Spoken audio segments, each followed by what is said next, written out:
In 1972, America launched 9 human missions to the moon, 6 of which successfully touched down, allowing 12 men to walk on the lunar surface.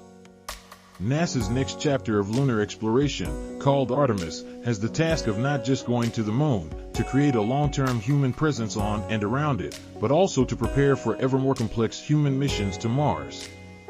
Designed with open standards, the Gateway can be expanded as new missions and partnerships develop, allowing multiple human missions on the moon at the same time, and enabling ongoing science to be conducted even between human missions.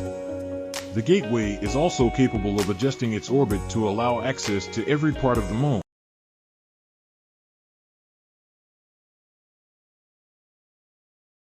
Apollo missions could not do.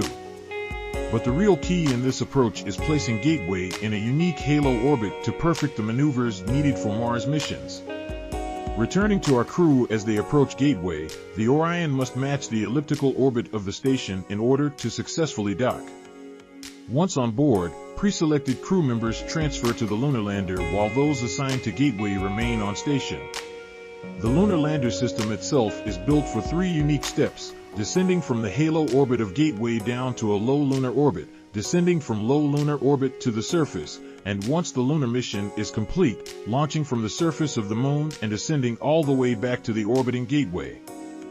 Once back aboard the Orion spacecraft and undocked from Gateway, the crew fire their engines to break out of the halo orbit and once again to sling the spacecraft around the moon, placing it on a multi-day trajectory back towards Earth. As they near the end of this journey, the service module is released and the crew module is oriented heat shield first. Entering Earth's atmosphere at 25,000 miles per hour, the friction of air slows Orion considerably, while also subjecting it to temperatures of 5,000 degrees. With the Orion now at just 300 miles per hour, a series of parachutes uniquely tested and produced for this moment deploy, decelerating the craft to just 20 miles per hour for splashdown.